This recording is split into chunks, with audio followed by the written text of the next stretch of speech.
I think it needs a two-way street. I think that's where a lot of people mess up at the beginning. I think the office staff and the superintendent and all the higher ups need to initiate the conversation with the field workers and say, what about X product is easy or difficult from your side versus what I see on the back end in my software is nice and shiny, and actually compare the two, because both pieces are necessary to complete a project and to do a project well.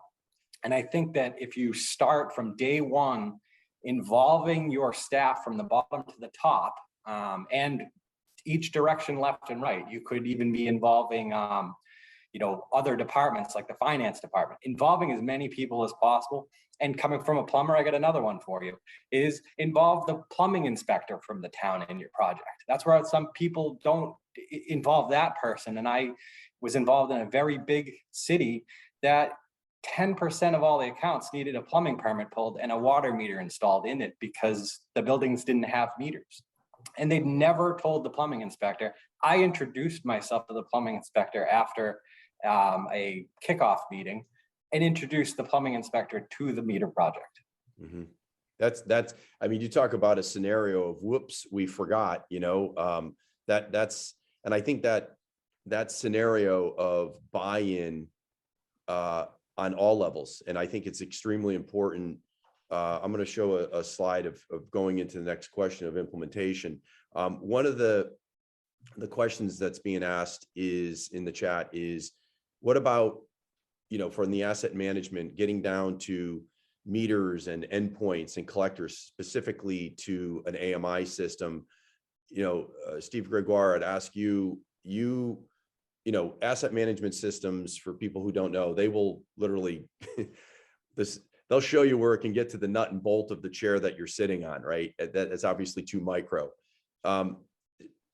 Greg, or Steve rather, Steve Gregoire, what that rollout, when did you go from, the tanks and the pumps down to the meters, the endpoints, and start to filter through that? How long did that take? We probably rolled it out over 18 months, from starting with the first work order that we implemented to doing everything. We're still building work orders. We're still creating new systems.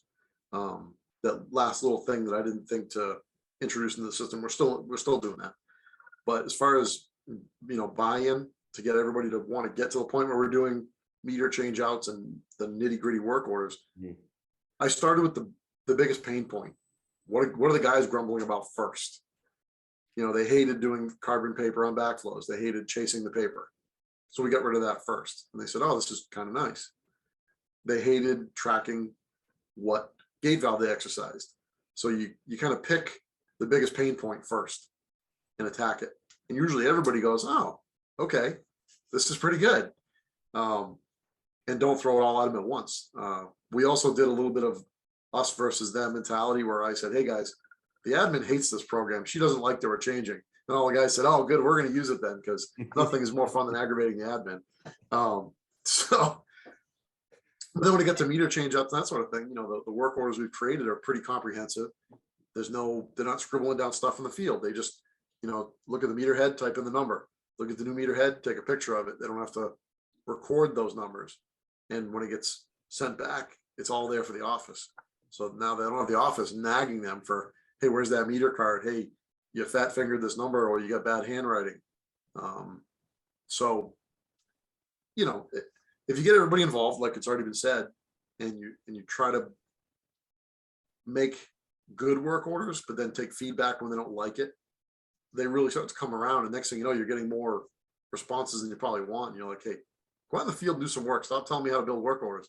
But that's good. It's good input to get. You try never to discourage it.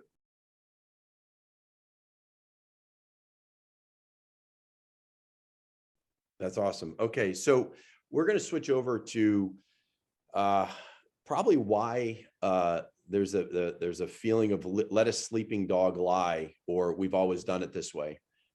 This diagram here, this was a utility that we worked with, and they brought us in to what they thought was a problem. They wanted to, there was some complaining, and after poking the bear a little bit, this was where they wanted to start.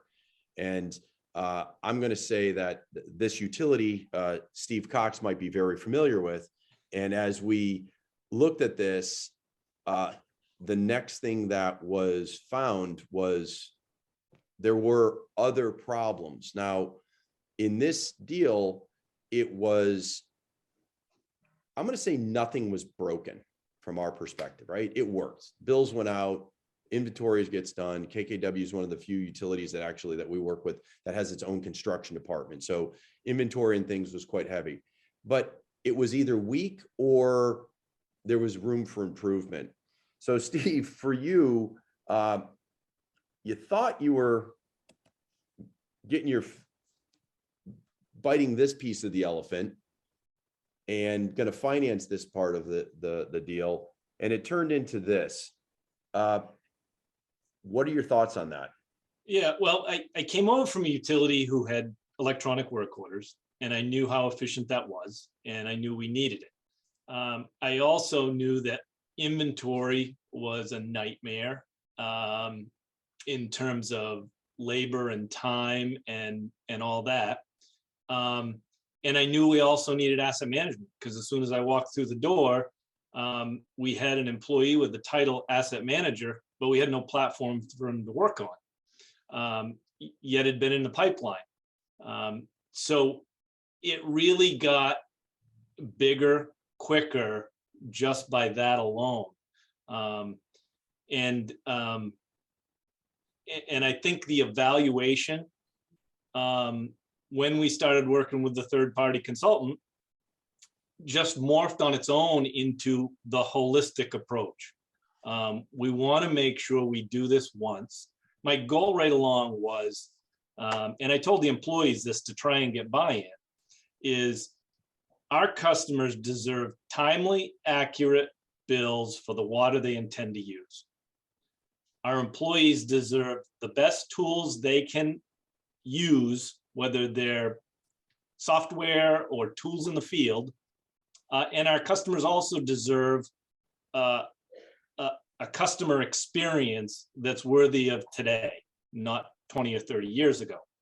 And so how do you do all that? That's my vision. And so once we pulled it all together, we saw it was more than just customer service and billing. It was the entire package. So with that, leads into, we have a question from the field from Elijah, and it's also talked about a lot. I'm a field guy. I am awesome at what I do. I'm maybe 5 years away from retirement, and I love my flip phone. And now you're asking me to use this app or this computer or this tablet and learn things I can't. I'm telling you, I can't do this.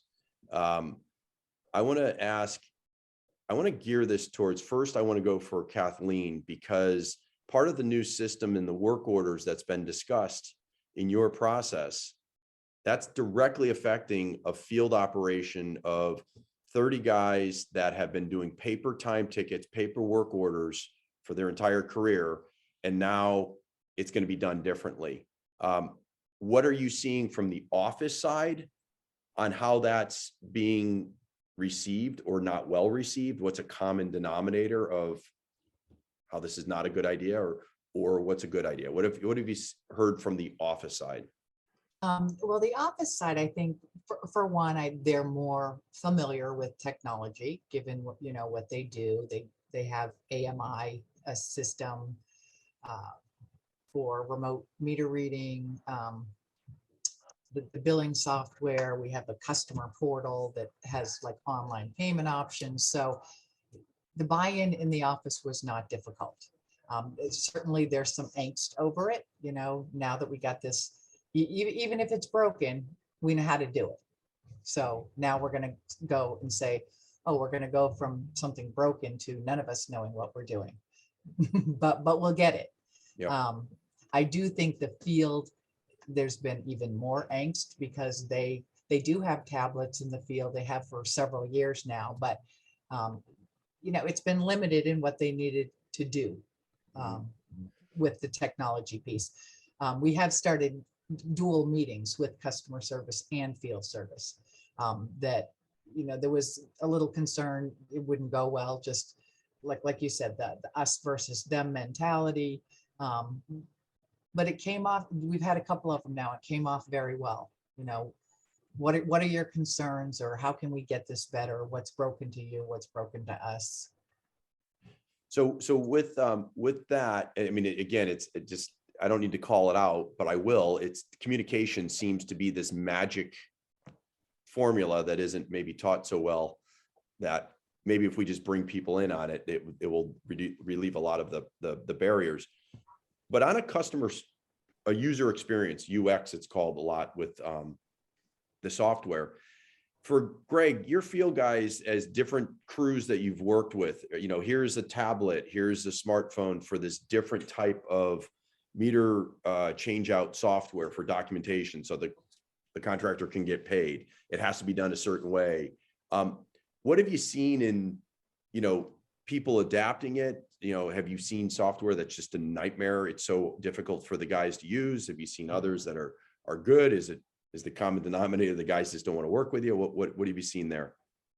So, I mean, at the beginning of my career, 11 or 12 years ago, everybody I was trying to teach how to do all this stuff was twice or my age. And it was actually more difficult then than it is now, I think. I think either people are adopting it easier because technology isn't going away, or maybe people are just getting more used to it because their TV is more similar now to a phone, especially smart TVs are built on Android technology, so they're kind of like a phone. I don't know if some of those things are helping, but I definitely find that it's easier, and there's even less pushback, even from some of the oldest guys that I've seen around. And there's a few that I know personally that are retiring, and they're in their mid-70s. Yep.